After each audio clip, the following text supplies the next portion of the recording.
Now, these are some of the headlines I just pulled in the last week about social media. Web users, 109 minutes a day on social media.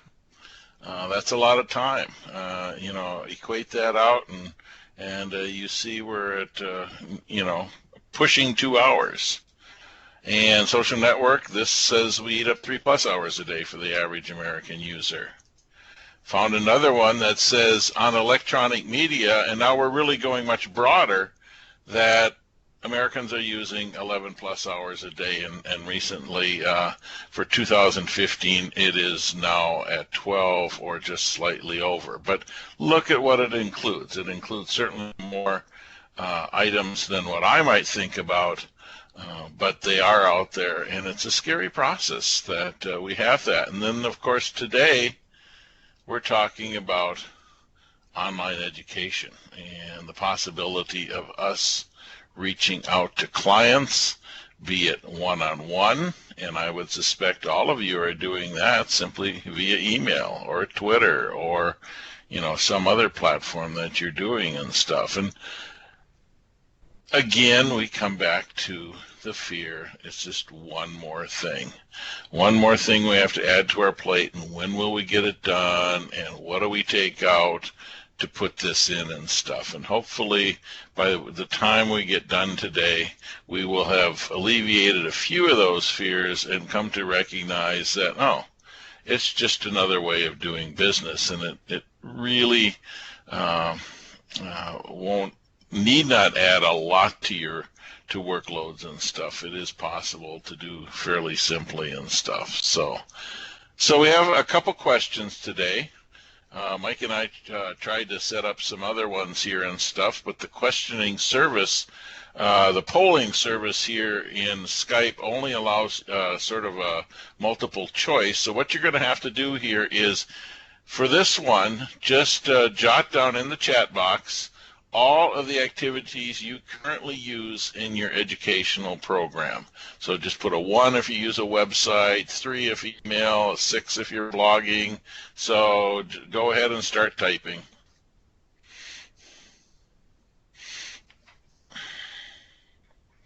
I see. So e-newsletters, if you do your newsletter or send it out that way, email. All sorts of ones. Somebody's doing 3 and 4, email and texting. 1, 2, 3, 4, 5, 6, 7, 2, 3, 5, 7. Okay, 1, 2, 3, 7. And we're going to sort of stick these all together and stuff and see what we really have out of here. A lot of 2s and 3s, a lot of e-newsletters, a lot of emails, one being fairly popular, and thanks for the other, the radio and newspaper. And we can't forget the traditional means that we reach out to our audiences and stuff, and you're going to hear me talk about that later on. They are as important. 1, 3, 4, 7. 4 is texting, some radio again, 7, social media, just all of the potential audience that are out there and stuff. So I don't see anybody typing, so we're going to, and as Mike said, if you got a question, you want to make a comment on any of this at any time, get in the chat box or open up your mic and feel free to shout out there, because that's the way we learn is through each other. Talk about examples that you're using. I know what I'm doing, but through the look here, all of you are doing really active, and we can all learn from the things you've got going on too. So now, second question. What would you like to include in your educational work? And here it's not 1, 2, 3, 4. It's A, B, C, D, and so forth, so that when we come to put these together, Mike and I can distinguish which was question 1 and which was question 2. So pretty much the same possible answers. Maybe you're happy with where you're at right now, and you don't want to add anything more. Video, YouTube, yes. Yes. Website. I would encourage all of you, and you will hear that over and over my talk today, probably, this whole idea of websites. Visual media. A large way that we're talking today is visual. It's be it video, be it photography, or just photos you're taking, be it just the different ways that we send media out, Pinterest and everything else. So video podcast, more of that. Some websites, yeah, so you're sort of spread across the board. I see a lot of here in this and stuff. Looking here real quickly. So, yeah, and all of those, are possible for you to use. Certainly, one of the ways I would encourage you, if you want to take on anything, is find somebody who's doing it. And because we have all these tools, Skype or whatever you want to use, just pair up with them. Most of my education through this process has been what last name is Stemper, I believe. He wrote a book called Working Out Loud. We just work together online, and that's how I've picked up some of the tips and ideas and hints that we're going to talk about today. So let's go to online work in 15 minutes a week. Slowly.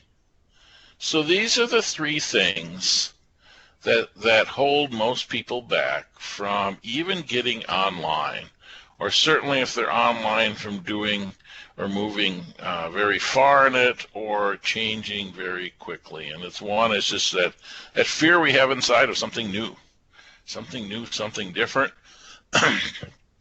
We hear all of the things that can go wrong, and then obviously time. It's a time suck.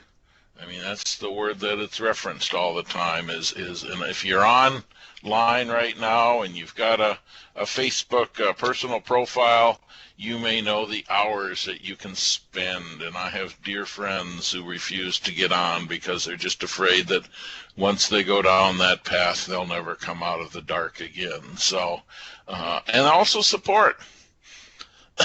We don't have, or we feel we may not have support to do it. We feel we may not have the time to do it, or other people. And that's where you find your own. You find that network of people who become your best friend to make it happen, to help you through, to answer questions. All of us are at different points in the learning curve. Mike came up here and said, "Hey, Glenn, would you do something on your online presence?" And I'm going, like, you're not asking the right person. But I probably can say, well, I know a little bit, but I know people who know more. But then I also know people who probably aren't at my level of experience at this point in time, and haven't tried some of the things that we have tried. And I guess as I talk about it,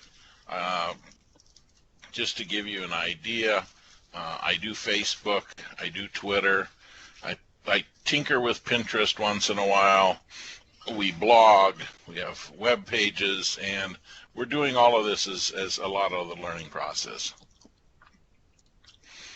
So, how do you eliminate these fears? You lurk. If you're afraid of getting out there and doing anything, it is perfectly acceptable in the world of online presence to just sit and watch. Just sit back there. Just open an account. Don't do anything, and just watch. That's the way you learn what the protocol is, how people are using it, how people are responding to it, and and you can do that for. Excuse me, developed a tickle in the throat here. You can do that for, as long as you want. I spent lots of time, and I still lurk some days. Tweet chats, if you're into tweet chats, I'm much of a lurker on tweet chats, just trying to learn what goes on in those. Learn the lingo. That little sign there, as you know, it once meant a pound sign. Today it's a hashtag. It is referencing if you put a hashtag on something, especially Twitter. That's where hashtags develop from. I have like Twitter small biz, so I can quickly use that hashtag and find all the references to small business that are out there really quickly, because you can search by those. And you practice. We're all practicing on social media, so don't be afraid if you mess up. Of course, proofread and do all those things, but you're going to hit the button once, twice, several times, and it's going to be wrong, and we just live with it and we go on. I've several times, you can schedule blogs out in advance, and I forget to do the scheduling, and I hit the button, and the next thing I know, there it is. And I thought, oh no, I wanted that a week ago, or a week from today. That's okay. And the last thing you can do, and the slide isn't working here, is just do it. Throw all the fear away, just dive into the water. We don't care how deep the water is, just dive in and start trying to play with some social media. So, here are some steps in getting started. Know who your audience is and where they can be found. Are they on Twitter? Are they on Pinterest? Are they reading your website? And we really don't care where they're at, in the sense that at this point in time, you find them first and then you go where they're at. It's going to be very hard to bring them to you.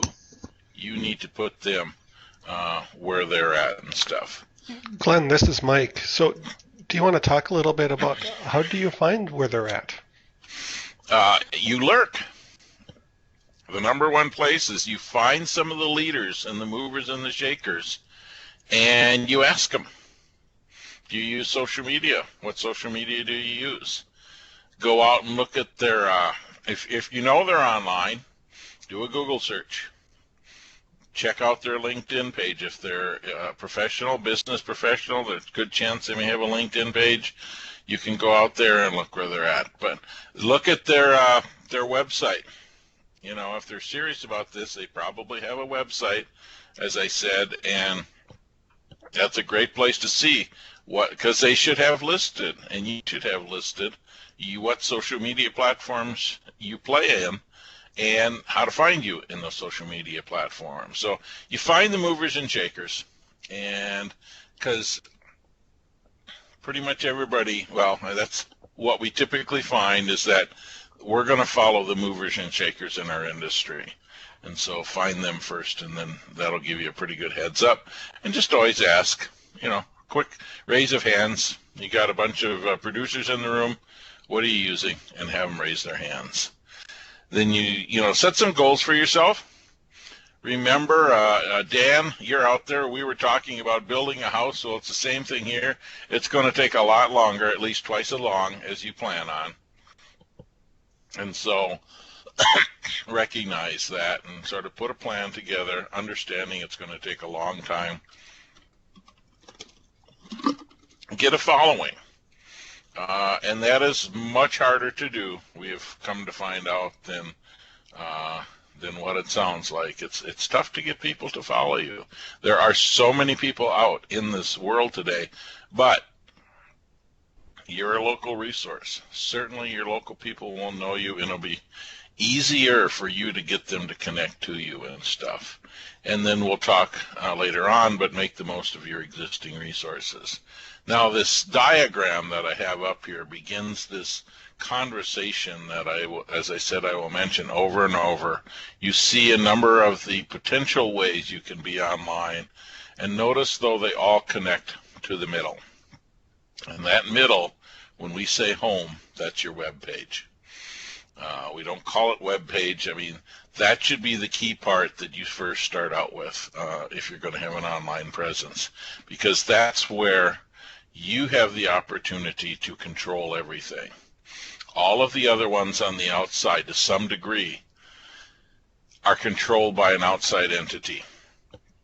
Facebook hasn't had a change in their algorithm for that feed that you see. If you're a Facebook user, they just, I think it's been 5 days now since they last changed their algorithm.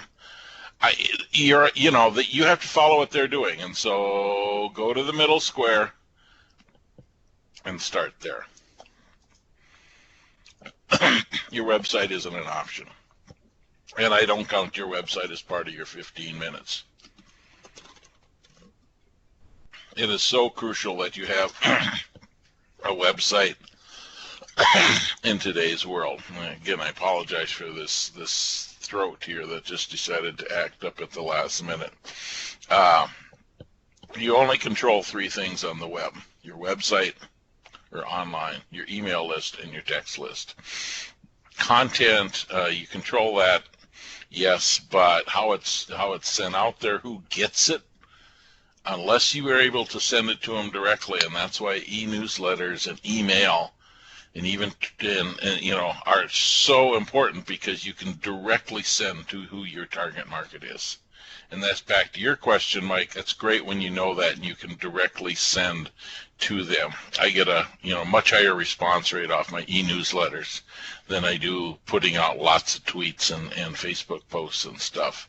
And I just put that sort of, the 3 things you control came from that quote, and all these slides are going to be available later on. I'll put them out in SlideShare, which pushes it over to LinkedIn, and you'll see how all that works here.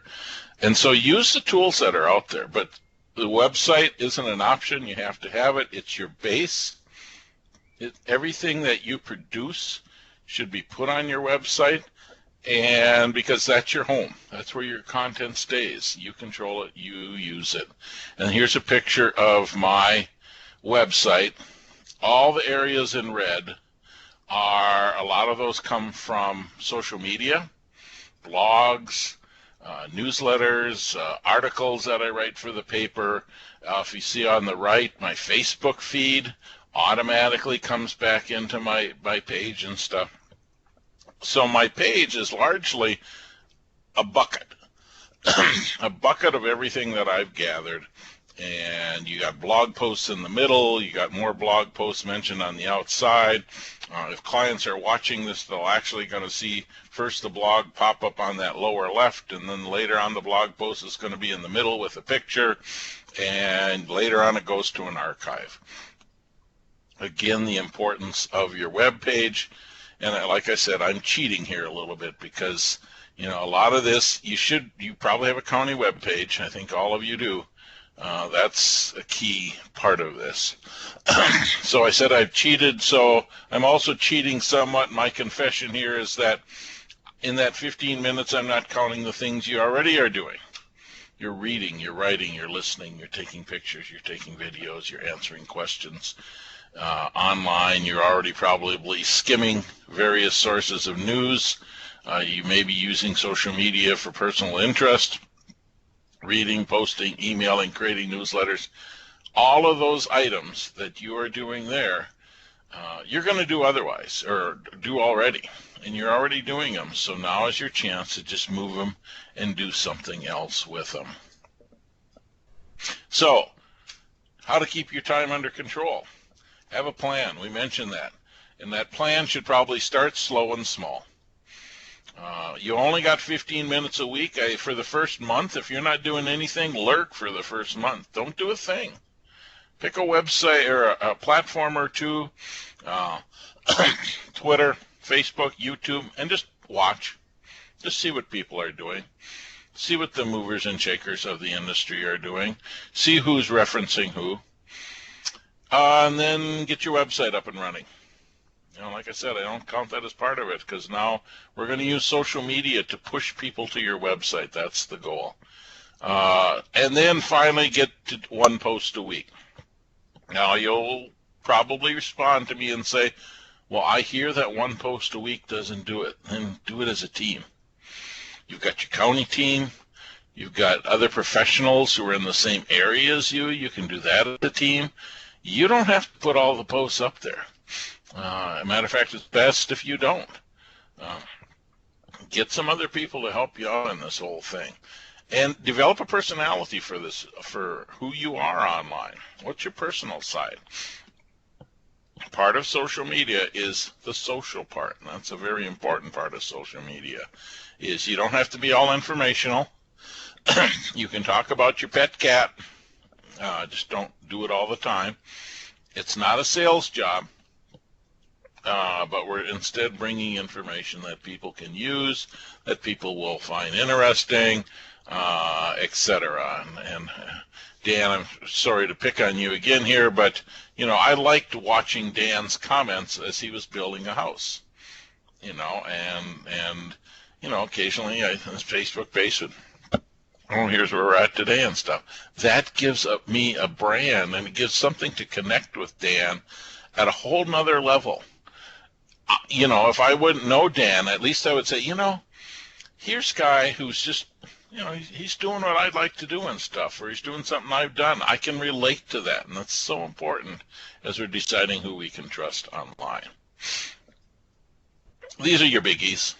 If you're going to go online, I'd pick one of these. The big W is WordPress. That's for blogging. Email is the envelope down here in the corner. And then Facebook, Twitter, YouTube, Pinterest. It's out there. It peaked. It's not really growing much right now, but there's a ton of other ones that I can't keep up with. These are just some of the ones that I know. The last one at the bottom I just added since in the last day. It's called Facebook Live. You can now do live streaming on Facebook. And if you've went down to Facebook, you get your news feed, and you might see something now that says live across the top of it. Well, somebody's streaming it right then and there. Fantastic what you can do. I mean, it's just amazing. I played with Periscope, another live streaming capacity to shoot video. So just ways that you can do these. Facebook, obviously the big dog that everybody's sort of chasing, but it's not right for everybody. Blogging, a lot of people do blogging, and then some people even just with the blogging sites such as WordPress, you can also create your web page, although we don't really need to do that because we have the campus system that we can do that instead. So, but it's just, these are your major options that you probably want to think about first. So how do you find the ideas for the posts? I mean, that scares everybody silly, is I can't write. Even if I want to do one a week, I'll run out of stories in a month. Listen, we love stories, real world issues. I'm going to be doing one here real soon. I walked into my car dealership, got a brand new one, and they were showing, they have a coffee bar in there. And so I'm thinking, is this customer service or is this an income source for them? And we'll discuss how it can be either, it can be both, but the company has to think about this real hard, what they want out of it. Key experts, existing resources, use them over and over and over. One piece of content can be used multiple times, although be cautious that as you put them out the same thing, you will lose some of the ranking that you would love to have for it and stuff. They don't perform as well. Test, engage. That word engagement, I mean, that's really what we want, is get people involved. Pushing out information is great, but you really want them to respond back to you, and you want to get that conversation going. And I just happen to see, I mean, this is the Charleston, North Carolina airport, and they have all the rocking chairs, and look what all these people are doing. They're all probably on social media doing something. Be visual. You know, that picture tells 1,000 words right there. It's also a pretty cool airport. So, Mike talked about, and I got to keep moving here. I see my time is quickly going as it usually does. If I took the material from today's thing, these are all the things I could do with it. Well, I can, I've got this prep material. I could do a blog post from that. I could put it on my newsletter. I could, then I'm going to do today's presentation, which is going to be PowerPoint slides. I could push those to LinkedIn.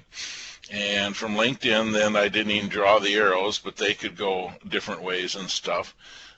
Today's presentation is going to be recorded and shared. I could put that on my website. I could put it in LinkedIn. As you see, I can take this stuff, not going to quite use it the same way all the time, but I'm going to tweak it and push it out, push it out, push it out if I wanted to. This is overkill. I would not do this with today's material. This would just be too much. People would get rather sick of it. There's the one that you see off way out here in the upper sort of right here, this hashtag idea. We generate a paperly newspaper. And all it is, it writes itself from the hashtags we use in the Twitter feed. So, and there could be a chain of responsibility and stuff. And I just have an example. When you get to these, you'll be able to see an example from that is being used by extension. Sound easy? Be careful, though. Got to stay fresh. I can overuse an item. We all can. And if you don't have an audience, it's not going to do any of us any good. So it's social media, engage with people. Finding the audience is probably just about more important than getting stuff up there and stuff. It's not a build it and they will come. That does not cut the mustard at all. That's truly a myth. It's the same as sort of marketing. People aren't going to find you unless you're working at it. One way to get people, paid ads. They have a great click-through rate. More people will click on paid ads, surprisingly, than they will on your other stuff. And all of these sources will allow paid ads. We took a page that had no followers, Power of Business, and in about just over 4 weeks, we had 2,000 followers using paid ads. And why did we do it? Because we wanted to get to it, and it was something we just wanted to play with. And Glenn, would you go into what that cost to do that, to move it from virtually nothing to 2,000? We spent, I don't have all the figures out in front of me and stuff. We spent from about $50 to $100 a week. The nice thing about Facebook is you can really hone in on who your audience is. You can literally get it down to zip code or very tiny areas, very defined very specifically as to, we were looking for small business owners, entrepreneurs, and, tightly controlled. We were looking for them in North Dakota, Nebraska, or Mississippi. And we could have even shrunk that down to, like I said, even a zip code area or stuff like that. And so $50 to $100 a week we were spending. We were also we spent more than we had to because we were testing how people responded to different pictures. We tested whether people responded to different titles. So we've been playing with this, seeing what gives us the most bang for the buck. The thing about it is we tend to find that people don't respond the same. So what we learn might not necessarily fit anybody else. It's also different whether they're on a mobile device or a desktop. We were doing it was a food-based, it was a general post. One of them we had people on, and the other one we just had a scenic view on. On the desktop, they didn't want to see people. On the mobile, they wanted to see people. So it came up both ways. How do you do it all? Go ahead, Mike.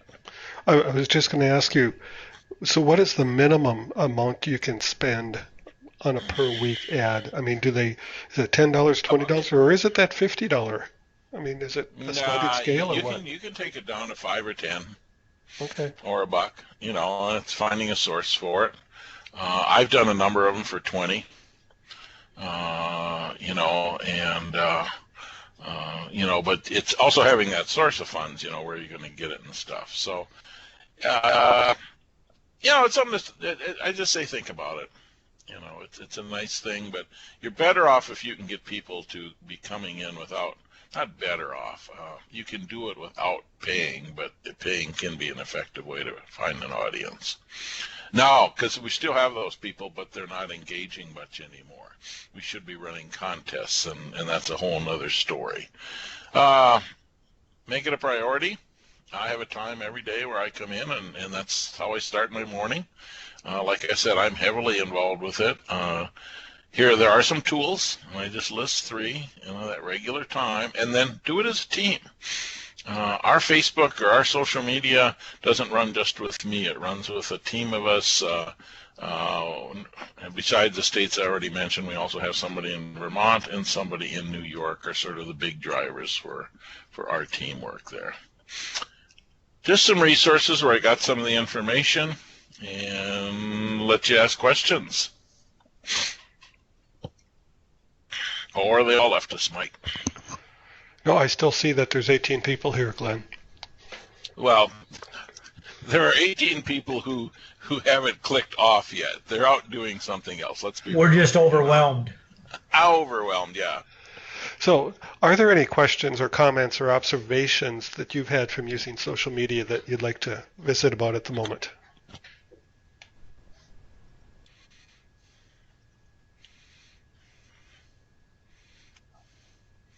We know some of you are using it in your programming. What has been your response? Yeah, they're pretty reasonable, and you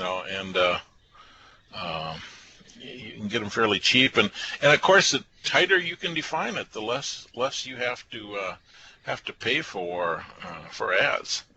The resources, is that what you want, Yolanda? One more.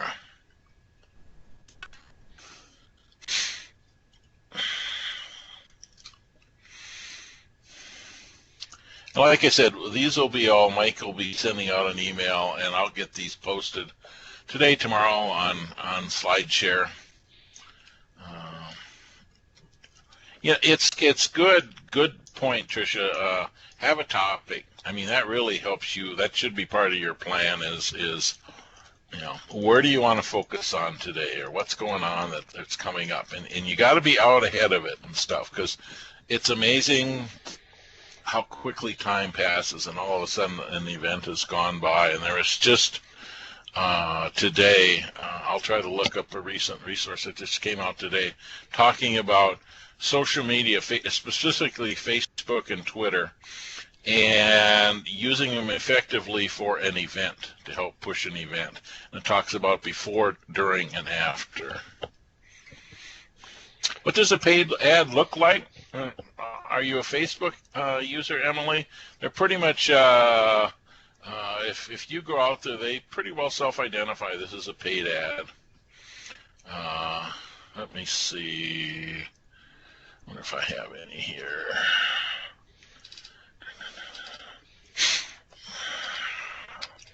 I'm looking real quickly here. Let me go to my home. I always have some there.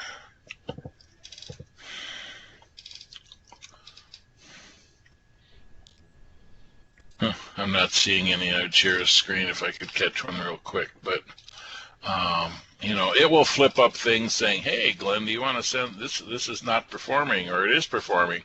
And that's one of the things I skipped over real quickly. Is good. You can also resend out content you've used in the past. Now you may want to refresh it some, but if it was really good content and had really good hits, that's one of the things to send out. But the other one we find that is good to send out is content that didn't perform at all, but you rewrite it. It's a lot easier to rewrite than to write it that first time. So rewrite it, and you may get something that performs very well. Are they the items? They are the items on the. Yes, they are the items sometimes on the edge of the page. You will also get them in your stream. There is some control you have. Used to be some control you have over where they showed up. Now Facebook has changed their algorithm again, and so once again, where they show up, I'm a little bit behind on that one. You don't see them as much, I don't think, in your stream as what you used to. They're trying to get down so that your stream is to information from the people you want to really see it from, and less from those who are paying for the ads. Okay, Glenn, there was a question earlier about how do you get started with the blog? We just went out to WordPress. Takes no time at all. Open it up, started an account, and start typing. Blog posts can be anything from if you follow Seth Godin or Godin, Godin, he'll have a blog post that's maybe 20 words in length some days, and other times, 6, 7 people go up to 1,000 words in length. It could be just a picture. I know a lot of bloggers might just put a picture up. They might put a quote up. So how do you get started is I've used WordPress all the time for my blogging things. Now, Bob can talk to you about using your they're sort of using the website as a possible blog option. But and WordPress, there are two kinds. One of them is totally free, and the other one there is a paid version for it. And with the paid version, you can get more analytics from and stuff. But the free version works perfectly fine. It doesn't quite get you the numbers. There's also a question here from Nicole. Are there any programs out there that teaches social media? Anyone tried to gain followers that way? That teach social media. I don't know any programs. Do you mean online programs, or do you mean people who are face-to-face educational extension programs? There are some folks out there who teach social media, get more into depth. We'll start, how do you open an account? How do you use an account? Sort of take some of the fear out of it, and then we'll maybe go to a level 2 on those things and stuff. So, yeah, we could find some. I did some about 3 years ago here in the state. The whole world. So one thing I can promise you about this world is everything I said today will be out of date within 6 months. A live feed on their page, I don't know.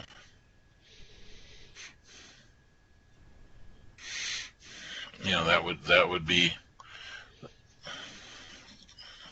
Now, are you talking about Facebook live feed, Emily? Or just yeah.